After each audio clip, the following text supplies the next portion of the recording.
Добрый день, шановные сябры, добрый день, шановное господарство. 5 падзеяў от Вячеслава Сіўчыка і я, Вячеслав Сіўчык. Мы будем казаць про тыдзень з 27 ліпеня по 2 жніўня і прапаную наступныя 5 падзеяў. 27 ліпеня Дзень незалежнасці Республики Беларусь. 29 ліпеня президент США Дональд Трамп даў 10 дзён Путину для спынення войны. 31 ліпеня удар РФ ракетами и дронами по Киеву, и Верховная Рада Украины обновила незалежность антикоррупционных органов. 1 жніўня встреча Лукашенко и Путина на Валааме, и там же 31 ліпеня день народжения белорусского политвязня, политичного и профсоюзного діяча Геннадия Федынича. И апошняя падзея 2 жніўня день памяти Михала Воловича, и 31 ліпеня день памяти Алексея Филипченки. 27 ліпеня день незалежности Республики Беларусь. Еще раз віншую всех, кто меня зараз чуе, с гэтым святом белорусской нации. Хотел бы нагадать, что гэтае свято есть законное. И для меня вельмі кепска, что впершыню лукашенковские спецслужбы примусили белорусов забыться про День незалежности, сапраўдны День незалежности. В этом ничего дзіўнага няма, уже хутка уже будет 5 годов крывавой недели 9 жніўня, якая заменила оппозицию. На гэтым тыдні таксама шмат было информационного шума. Вы ведаете, что диаспора переживает на конт пениса, які был дасланы в приват, и праз 2 годы хтосьці там сильно покрыўдился, это больше важно, чем политвязня. Ідзе нейкае кукарэкванне, прызначылі быццам бы нейкага нового министра, чарговы раз не оппозиции, зноў дастаткова пустое интервью, потому что кожны может оценить ее ўзровень по тых комментариях, которые я надавала в незалежнай прессе по экономице. Шмат помылок. Невыпадкова яна трапіла, Аліса Рыжаченко, нават в подборку фейков, якую проводит белорусский центр. Вось. С долларом ее стратегічная проблема. Але ж мы маем то, что маем. На великий жаль, тое, что впершыню лукашенковским спецслужбам удалось системно примусить белорусов забываться про День незалежности, сведчыць аб тым, что адбываецца на диаспоры. И гэта вельмі кепска. И так не повинно быть. Мы не мусим забываться тое, что робят с белорусским народом. Мы не можем забываться про тое, что белорусский народ, в адрозненне от іншых, заўсёды был за законность и право. Тому 27 ліпеня День незалежности Республики Беларусь. Свой да свайго па свае. Шановные сябры, вельмі прошу вас падтрымаць YouTube канал Вячеслава Сіўчыка, мой YouTube канал. Калі ласка, каментуйте, калі ласка, пашырайце інфармацыю, што такі YouTube канал ёсць.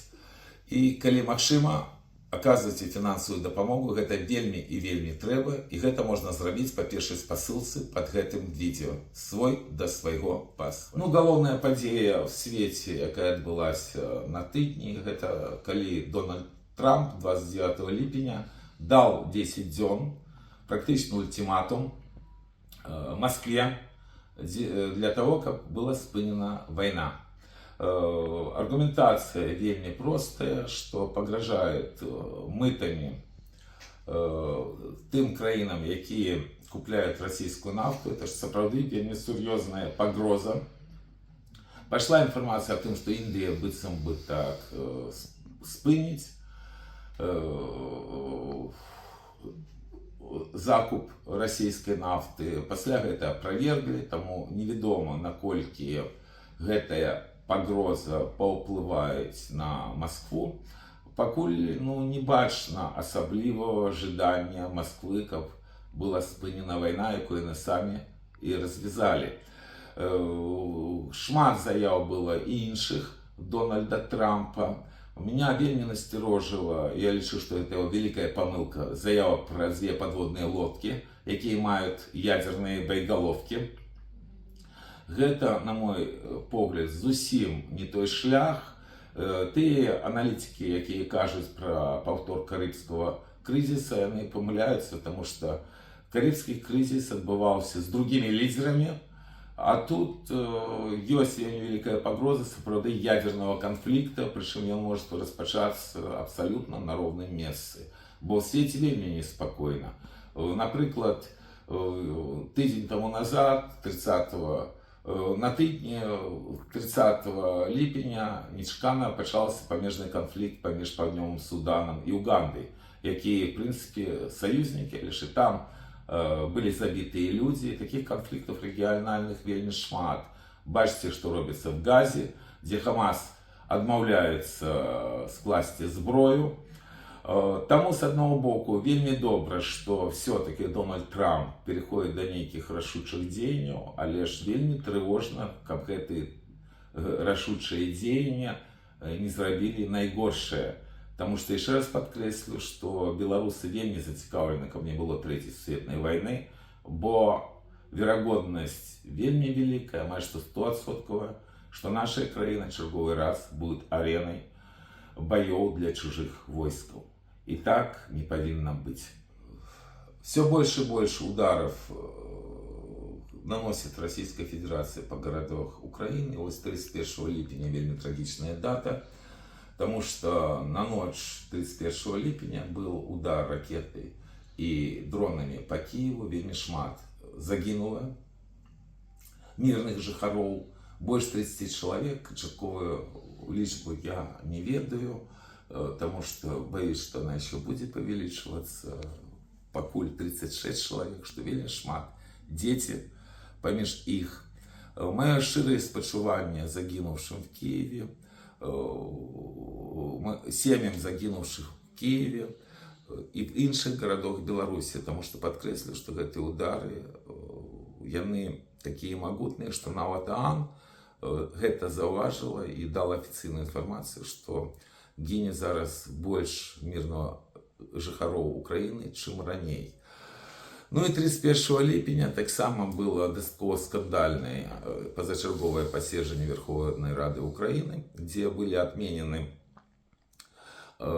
принятые зусім недавно решения по антикоррупционных органах НАБУ и САП.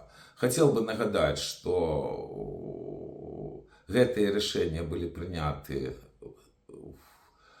по ликвидации незалежности гэтых органов, тому что пачалася праца по ближайшему асяроддзю Владимира Зеленского, и он не знайшоў ничего лепшего, як выкарыстаць свою уладу для того, как примусить Верховную Раду принять закон, який выкликал протесты практически по всех городах Украины, протесты дастаткова массовые. В основном там все-таки эти протесты были организованы, а лишь тем не меньше. Это такая черная метка Владимиру Зеленскому, потому что на тыдні один из депутатов Верховной Рады Железняк надруковал фотографии квартиры Тимура Минтича, где так само есть золотый унитаз. Но все в Украине памятуют про золотой унитаз Виктора Януковича. И тогда я казал, что Янукович он просто копировал Лукашенко и Путина, они все сидят на золотых унитазах. И мне абсолютно не дивно, что до этой группы долучился и Владимир Зеленский.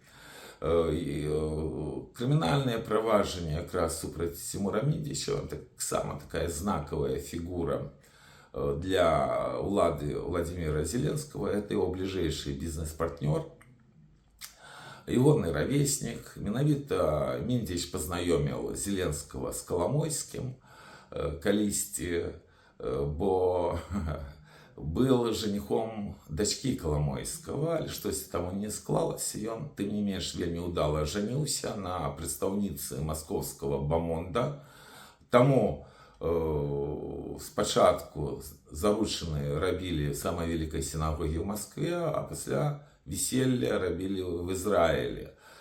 И Міндіч, он завязан на вельмі серьезные коррупционные схемы, он уже за межой, как Алексей Чернышов, вице-премьер Урада, За гэтых двух якраз людзей в асяроддзі Зеленского і пачалася вось тая вакханалія прававая, якая закончылась тым, што я яшчэ раз падкрэслю, што Владимиру Зеленскому мусіць паставіць чорную метку. Бо карупцыя в Украіне немагчымая проста. Ну і гэтай падзея мусіць быць вялікім урокам для беларусаў, таму што яны маўчаць пра тое, што пазбаўлены всех правоў незаконна Зеленскім ва Ўкраіне. Гэтае маўчанне нічого доброго не прынясе, бо калі хтосьці пагаджаецца быць ізгоем, то і так і пагаджаецца. Мало того, што Лукашенко ператварыў всех грамадзян Беларусі, хто в Беларусі практычна ў рабоў, тут яшчэ адбываюцца такія рэчы ва Ўкраіне, бо по великому рахунку Владимир Зеленский в пытанні Беларусі вельмі моцна дапамагае Владимиру Путину і Александру Лукашенку. І гэта ёсць абсалютна не выпадкова. Адбываюцца, на вялікі жаль, гэтыя падзеі пры ранейшым паўзучым наступе расійскіх войскаў ва Ўкраіну. За ліпень месяц акупавана 560 квадратных кіламетраў. Апошнія 3 месяцы гэта 1500 квадратных кіламетраў. Вось так паступова напалзаюць расійскія войскі. І зараз пад ударамі уже знаходзяцца практычна все вялікія гарады Донецкай вобласці, таму што акрамя таго, што Покровск практычна знаходзіцца в вельмі цяжкім становішчы, адбываецца выхад на апошнюю агламерацыю Краматорска-Славянскую, где жывуць яшчэ сотні тысяч грамадзянаў. Это будзе вельмі страшныя падзеі, бо такая колькасць бежанцаў зараз в Украіне таксама гэта вельмі цяжка. Таму такая сумная дата 31 ліпеня, няма адчування нейкай справядлівасці ад таго рашэння Верховнай Рады, бо мы бачым, што пакуль удары з Расіі вайсковыя, яны таксама карэліруюцца з той карупцыяй, якая ёсць у украінскай улады. І это вельмі кепска. 1 ліпеня адбылася неанансаваная сустрэча Лукашэнкі з Пуцінам. Всего за некалькі дзён да гэтага ў Менску была інфармацыя аб тым, што гэтая сустрэча адбудзецца. Прэс-секретарь Пуціна Пескоў казаў, што яна нефармальная, неафіцыйная. Адбывалася яна на Валааме, в атачэнні праваслаўных святынь расійскіх. Это не першая сустрэча в тым месцы. Яны адбываліся некалькі гадоў, калі не памыляюсь, і ў 2019 годзе, і ў 2023-2024. Гэтая сустрэча была выкарыстана і Лукашэнкам, і Пуціным для того, каб прасунуць свае наративы. Путін практычна адмовіўся прымаць ультиматум Трампа. Гэта самае галоўнае. Таму нарастает небяспека Трэцяй сусветнай вайны. Ну і як тут цікава тое, што перашкаджаў Пуціну гаварыць любімый шпіц Лукашэнкі. Добры сабачка. Спачатку падчас выбарчага фарсу апошняга ён паказаў, в якіх умовах адбываецца в Беларусі выбарчыя фарсы, калі задраў сваю лапку на выбарчым участку, а што там яшчэ рабіць. А тут ён выказваў таксама нейкія свае эмоцыі падчас прамовы Пуціна, што выклікала, між іншым, незадавальненне прадстаўнікоў рускага міра в Беларусі, ну, што яны хай маўчаць. Лукашенко таксама спрабаваў выкарыстаць сітуацыю, шмат гаварыў в тым ліку пра Украіну, демагагічна, таму што пасля гэтай сустрэчы, наадварот, вельмі нарастае небяспека. Мы не забываемся аб тым, што в верасні будуць адбывацца вайсковыя манёвры Захад-25, і чым яны закончацца, невядома, бо не толькі 5 апошніх гадоў Лукашенко рыхтуецца да вайны, па-іншаму тэрор і рэпрэсіі супраць беларусаў і Беларусі патлумачыць немагчыма, бо яны занадта тотальные, занадто массовые. Просто дзеля того, каб утрымаць уладу, Лукашэнкі такія рэпрэсіі не патрэбны былі бы. Ідзе падрыхтоўка да вайны, але ж практычна з першага дня, як ён стаў уладай, Лукашенко, усталяваўшы дыктатуру, рыхтаваўся якраз да рэваншу, рыхтаваўся да вайны. Таму вось гэтая демагогія, на якую шмат хто купляецца, яна вельмі і вельмі небяспечная. Бо калі Третья сусветная война распачнецца, то адным з асноўных, хто в этом виноват, будет з'яўляцца персонально Александр Лукашенко. Для гэтага практычна ён і захапіў уладу Беларусі. І гэта катастрафічна, таму што мы бачым, што нягледзячы на все злачынства Лукашэнкі, тут дзеля того, каб быць на плаву, представники так званых об'єднаних демократичних сил виступили з ініціативою круглого стола з бандитами черговий раз. Я категорично протестую супроти того, как черговий раз спробували перегорнуть сторонку. Я судовно розумію, що в этих силах доско шмат лукашистов, лукашистов до 2020 года. Але ж такі прапановы, перше, не мають ніякого практичного значення. А другое просто показывает, что пытание палітвязняў насамрэч для гэтых людей не имеют никакого значения. Самое главное, как быть на плаву, самое главное, как их финансовали. Я протестую супраць гэтай политики, якая так само бьет по белорусах. И подкресливает гэта так само тое, что на тыдні был День народзінаў Геннадия Федыніча. Ему уже 68 гадоў, хутчэй за ўсё гэтую дату ён сустрэў у бабруйскай калоніі. Гэта вельмі вядомы дзеяч прафсаюзны, палітычны дзеяч, его шмат гадоў ведаюць в Беларусі. Я з ім пазнаёміўся яшчэ в даўнія часы, калі рабочыя Менска і іншых гарадоў Беларусі змагаліся з камуністычным рэжымам. Шмат што ён паспеў зрабіць для Беларусі, на вялікі жаль, гэта адзін з тых палітвязняў, які вельмі цяжкім зараз стані па здароўю. Але ж тым не менш ён знаходзіцца в турме. Я пратэстую, што і Геннадзь, і іншыя прадстаўнікі беларускай апазіцыі сёння знаходзяцца незаконна в зняволенні, патрабуе іх вызвалення і віншую Геннадзя, а в его особе и всех, кто змагался и змагаецца с режимом, с его днем народзінаў. Вельмі спадзяюся, что все-таки наступный день народзінаў он будет святкаваць на свободе. Свой до своего по свае. Шановные белорусы Варшавы, запрашаю 9 жніўня на 5-ю гадавіну крывавай недзелі на акцию, якая пачнецца о 15 гадзіне на пляцы Пілсудскага. Свой до свайго па свае. Ну і апошняя падзея, дзе 2 дня памяти, вельмі важных для беларускай нацыі. 2 жніўня дзень памяти Михала Воловича, паўстанца яшчэ 1830-31 года, які выехаў в Париж.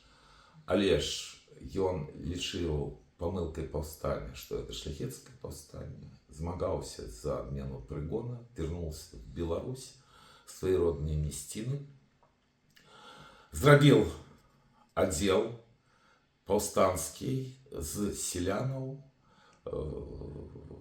вёл бои с царскими войсками, был схоплены и был повешен в Вильне. Причем Муравьев, который вешальник, он хотел наогул дзікунства, это 1833 год, чертовали Воловича.